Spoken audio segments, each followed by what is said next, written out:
بسم اللہ الرحمن الرحیم۔ السلام علیکم دوستوں، آج کی ویڈیو میں ہم ایرانین اسٹرائکس پر بات کرتے ہوئے یہ جاننے کی کوشش کریں گے کہ اس اٹیک کی کیا وجوہات ہیں اور اس حملے میں کون سے اہم ٹارگٹس کو نشانہ بنایا گیا ہے۔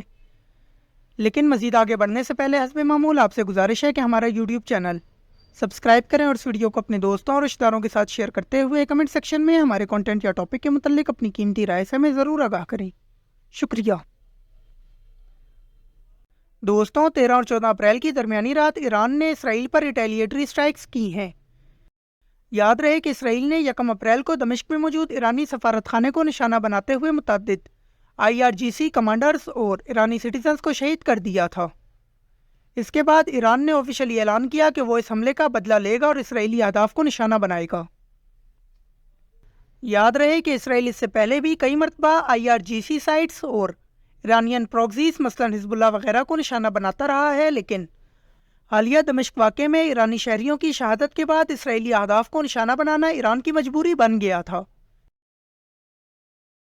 اس حوالے سے منظر عام پر آنے والی رپورٹس کے مطابق ایران نے رات تقریباً 12:30 پر اسرائیل کی جانب کماکازی ڈرون بھیجنے شروع کر دیے تھے، لیکن یہاں یہ بتانا انتہائی ضروری ہے کہ یہ شہید 136 ڈرون تھے جو کہ 2500 کلومیٹر کی رینج رکھتے ہیں، لیکن ان کی میکسیمم اسپیڈ 185 کلومیٹر ہے۔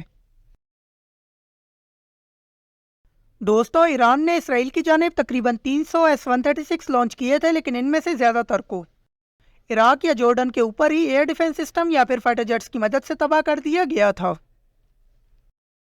اس حوالے سے ایران نے جورڈن کو باقاعدہ وارننگ بھی جاری کی ہے کہ اگر آئندہ کبھی جورڈن نے کسی ایرانین ڈرون یا میزائل کو انٹرسپٹ کرنے کی کوشش کی تو پھر ایران جورڈن کو دشمن ممالک کی صف میں تصور کرے گا۔ یاد رہے کہ جورڈن نے حالیہ واقعے میں اسرائیلی فائٹر جیٹس کے لیے اپنی ایئر اسپیس تک اوپن کر دی تھی۔ اب یہاں سوچنے والی بات یہ ہے کہ آخر ایسی کیا وجوہات ہیں کہ جورڈن ایک مسلم ملک ہو کر بھی یہودیوں کا ساتھ دینے پر مجبور ہے۔ اس کے بعد سیکنڈ فیز میں ایران نے اسرائیل کی جانب کروز میزائل اور بیلسٹک میزائل وغیرہ لانچ کیے، جن میں خیبر شکن وغیرہ شامل ہیں، جنہیں اسرائیلی اہداف کو نشانہ بناتے ہوئے دیکھا جا سکتا ہے۔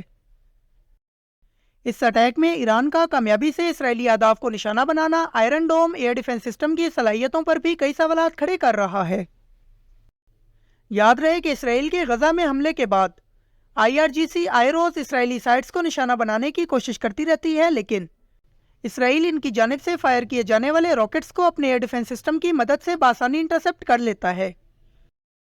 اب یہاں ہمیں ایرانین بیلسٹک میزائلز کی ماڈرن ٹیکنالوجی اور ان کی کیپیبلٹیز بھی نظر آتی ہیں کہ اگرچہ اسرائیلی آئرن ڈوم رات 12 بجے ایرانین حملے کے بعد سے ہی ایکٹیویٹ کر دیا گیا تھا اور اسے بڑی تعداد میں ایرانین میزائلز کو مقبوضہ فلسطین کے اوپر انٹرسپٹ کرتے ہوئے دیکھا جا سکتا ہے۔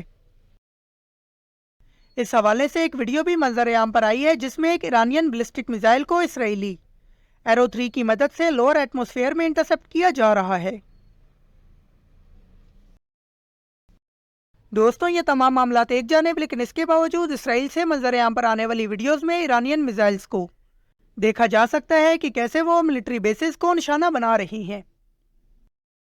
اس کے علاوہ منظر عام پر آنے والی رپورٹس کے مطابق حزب اللہ نے بھی رات بھر اسرائیل پر راکٹس فائر کیے ہیں، جو ان کے جذبہ ایمانی کا منہ بولتا ثبوت ہے۔ یہاں اہم بات یہ ہے کہ جب اسرائیل نے ایرانی ایمبیسی کو نشانہ بنایا تھا تو اس حادثے میں کئی ایرانین سٹیزنز شہید ہوئے تھے، لیکن حالیہ ایرانی حملے میں ایک بھی اسرائیلی شہری کے جہنم حاصل ہونے کی اطلاعات نہیں ہے۔ یہاں آخر میں یہ بتانا بھی انتہائی ضروری ہے کہ ایرانی حملے کے فوراً بعد اسرائیل نے بھی 72 گھنٹوں میں ایرانی اہداف کو نشانہ بنانے کا اعلان کیا ہے۔ اب کیا اسرائیل ایرانی اہداف کو نشانہ بنائے گا یا پھر وہ حسب عادت IRGC کو ٹارگٹ کرتا رہے گا؟ اس بارے میں آپ ہمیں اپنی قیمتی رائے سے کمنٹ سیکشن میں ضرور آگاہ کریں۔ جاتے جاتے ہمارا یوٹیوب چینل سبسکرائب کریں اور اس ویڈیو کو اپنے دوستوں اور رشتہ داروں کے ساتھ شیئر کر دیں۔ پاکستان زندہ باد، پاکستان آرمڈ فورسز پائندہ باد۔